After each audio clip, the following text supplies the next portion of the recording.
ஞானப்பிரகாசர்கள் இவரை இந்த மகரிஷி அவர்களை இயேசுவாக நினைக்கிறது.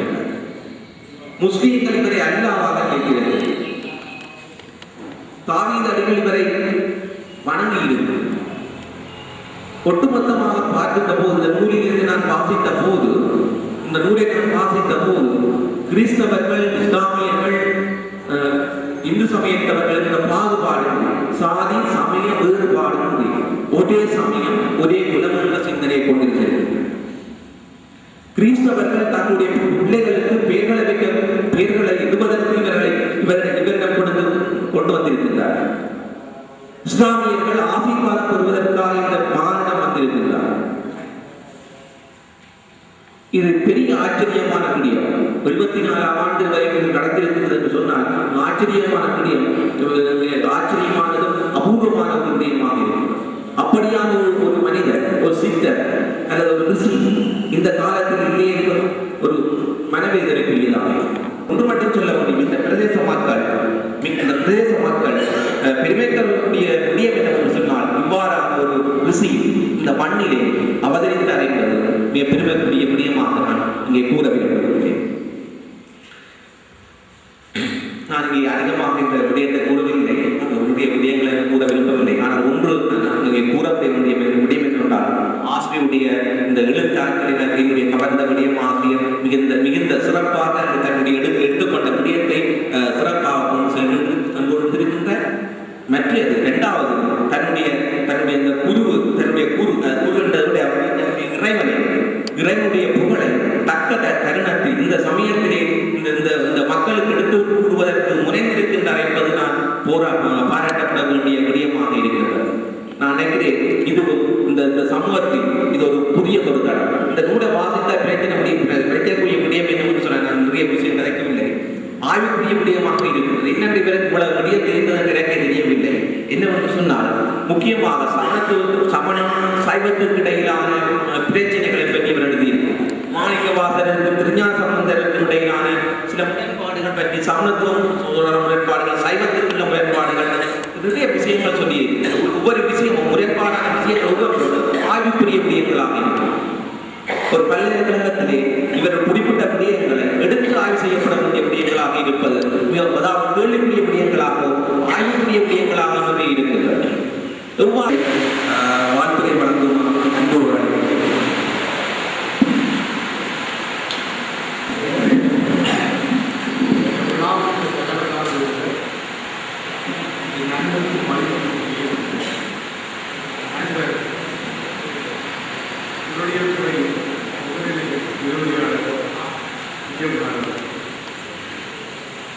இந்த நூலாசிரியர் பாரதிவாளர் வெளியீட்டு நீதிகள் சொல்லுகிற வளங்குடி பிரதமாசிரியர்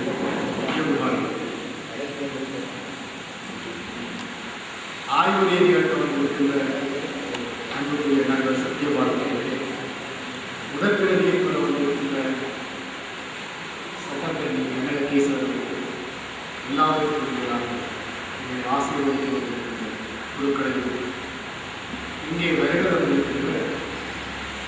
பெருமக்கள் அனைவருக்கும் பறவை துறையிலே பத்மநாபன் அவர்கள் விழாக்களுக்கு நூல் வெளியீட்டு விழாக்கள், இலக்கிய விழாக்களுக்கு இப்பொழுது அதிகமாக வருவதில்லை என்று குறைபட்டார். இது எங்கும் இது நடக்கின்றபடியிருந்தார். அண்மையிலே நான் புத்தக வெளியீட்டு விழாவில் கலந்து கொண்ட பொழுது விவரத்தாளர் 15 பேர் இருந்தார். அங்கு பேச வந்தவர் சொன்னார், ஒவ்வொருவரையும் 15 பேராக கருதி நான் என்னுடைய பேச்சை நிகழ்த்துவேன்.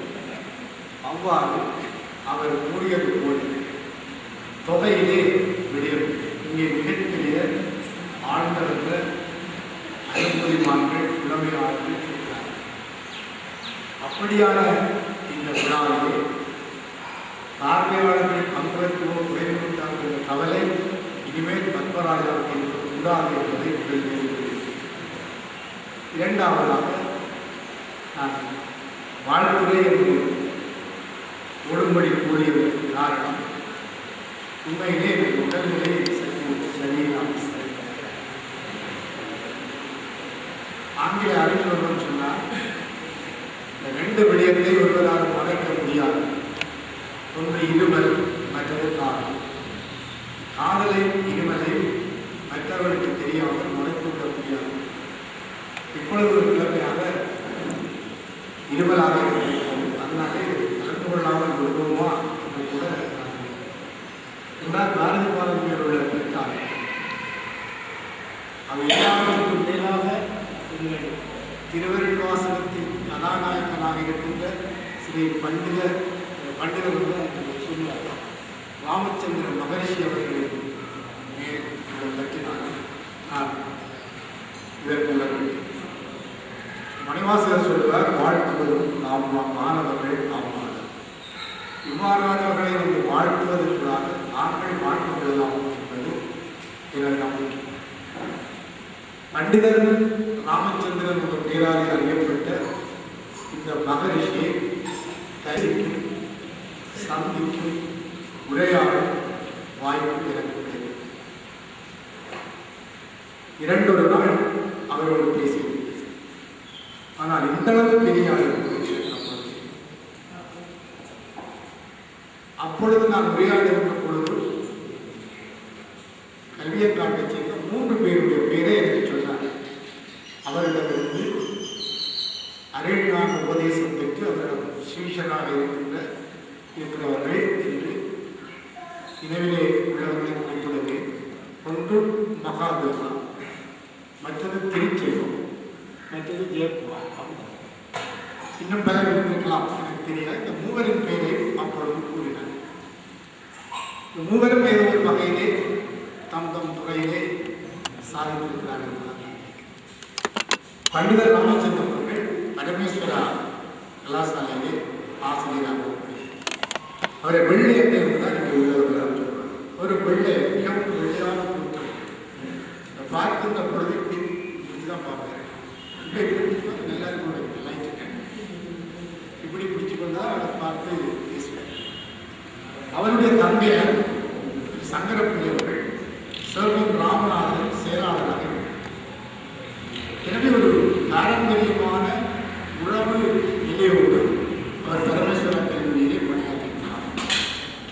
பண்டிதர் ராமச்சந்திரன் என்று அறியப்பட்ட இந்த மகரிஷி சகல துறைகளிலும் ஆற்றல் வாய்ந்தவராக இருக்கிறார். அதற்கு என்ன காரணம் என்று எங்களால் சொல்ல முடியாது. இது விட்ட முறை தொட்ட முறை என்றுதான் நான் நினைக்கிறேன். இது அவர் உட்பிறவிலே அதற்கு உட்பிறவிலே விட்டவற்றை இங்கே வந்து சாதிக்க வேண்டும் என்று இந்த மண்ணிலே வந்திருக்க வேண்டும். அவருடைய ஆற்றல் ஏற்கனவே தலைவர் அவர்கள் குறிப்பிட்டது போல வைத்தியத்திலும் சோதிடத்திலும் தமிழ்மொழி இலக்கணத்திலும் இலக்கியத்திலும் சிறப்பான புலமைத்துவம் உடையவராக இருக்கிறார். எங்களுடைய பல்கலைக்கழக நூலகராக இருந்த முருகவேல் அவர்கள் ஒரு முறை என்னோட பேசும்பொழுது சொன்னார், பண்டிதர் ராமச்சந்திரன் அவர்கள் தமிழிலே மொழியியல் என்கின்ற துறை தமிழிலே அறிமுகமாவதற்கு முன்னர், தமிழிலே மொழியியல் பற்றிய சிந்தனை உருவாவதற்கு முன்னர் தமிழ் மொழியை, தமிழ் இலக்கணத்தை மொழியியல் அணுகி ஆய்வுக் கட்டுரைகள் எழுதியவர். அந்த ஆய்வுக் கட்டுரைகள் தன்னிடம் உண்டு என்று அவர் சொன்னார். ஆனால் நான் பார்க்கிறேன், இவ்வாறு பல்வேறு ஆற்றல் கொண்ட இந்த மகரிஷி தலைவர்கள் குறிப்பிட்டது போல இவ்வளவு நாளும் துலக்கப்படாமல் அல்லது இவ்வளவு நாளும் வெளிப்படுத்தப்படாமல் இருந்தது எங்களுடைய துப்பாக்கி. அவருடைய சொத்துக்களாக, அவருடைய புலமை சொத்துக்களாக திகழ்கின்றது. அவருடைய பெருமையும் புகழையும் இழந்திருக்க முடியாது. அந்த வகையில் தான் எங்களுடைய பாரதி பாதம் நல்ல ஒரு கவிஞர், பாரதி பாதம் நல்ல ஒரு கவிஞர், நல்ல ஒரு மொழிபெயர்ப்பாளர், நல்ல ஒரு நாவலாசிரியர். அவர்கள் கடத்தல் புகழ்பெற்ற ஒரு நாவல். இப்படி அவர் ஜெயக்குமாரிடமே பல்வேறுமான ஆளுநர். அந்த ஆளுநருக்கு அவர் ஒரு ரிஷியாக கண்டு அவருடைய அருள்பதேசம் பெற்று இன்று டென்மார்க் நாட்டில் இருந்து வந்து இந்த இருவட்டை உள்ளே முடியும். இருவட்டை கவித்துவம் புலப்படும்.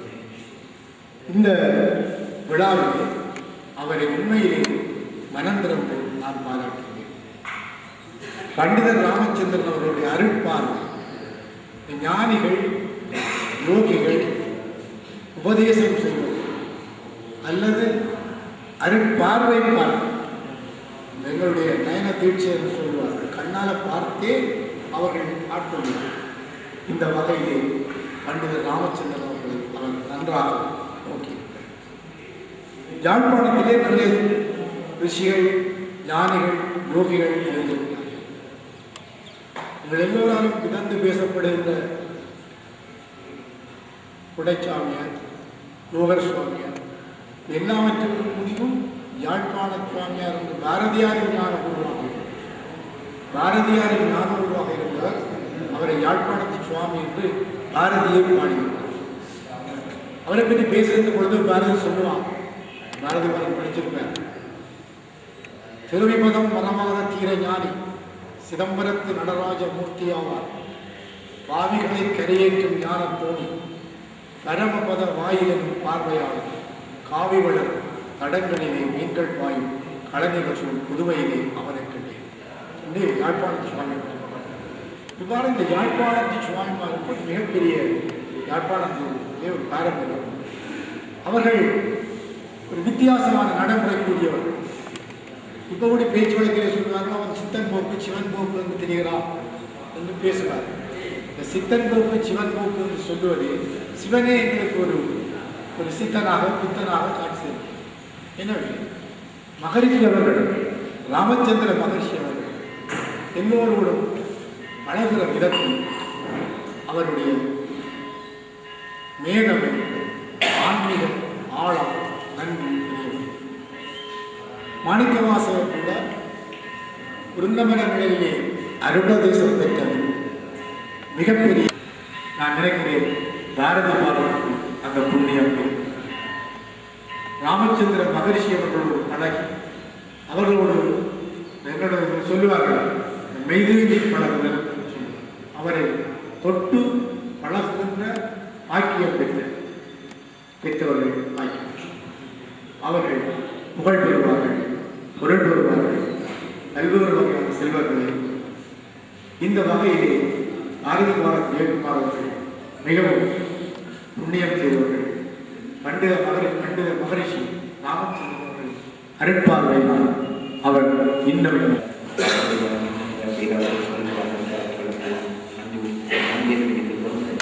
அடுத்ததாக ஆசிரியரை வழங்குவதற்காக பாரதத்துக்கான தேவஸ்தானத்துடைய சௌபாகிய மாரதூர்கள் அவர்களை அன்போடு அழைக்கிறேன்.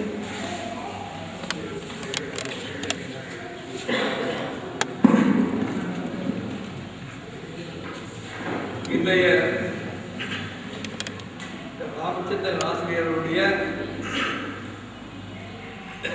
செய்தி வெளியீட்டு விழாவிலே வந்திருக்கும் பார்வையாளர்களுக்கும் அனைவருக்கும் எனது ஆசிரியர் ராமச்சந்திரன் என்பவரை எனக்கு நன்றாக தெரியும். நான் 6ஆம் வகுப்பு படித்துக் கொண்டிருந்த போது ஒரு முறை எங்கள் பாடசாலைக்கு வந்தேன். அப்பொழுது எனக்கு ரொம்ப அனுபவம் போயிடும். அது மட்டுமல்ல, பேசுவதனுடைய கருத்தை கூட எங்களால் புரிந்து கொள்ள முடியாத அளவுக்கு அந்த அறிவு வளரவில்லை. 6ஆம் வகுப்பு. அவர் ஒரு மெல்லியவர், நல்ல சுடலை, வெள்ளக்கார மாதிரி இருப்பார். அவர் பேசுகின்ற போது அரை மணி நேரம் பேசினால் நாங்கள் சிரித்துக் கொண்டே இருந்தோம். ஏனென்றால் அவருடைய பேச்சிலே நவரசங்கள் அறிந்திருந்தது என்பதை மட்டும் என்னுடைய அறிவுக்கு ஞாபகம் இருக்கிறது.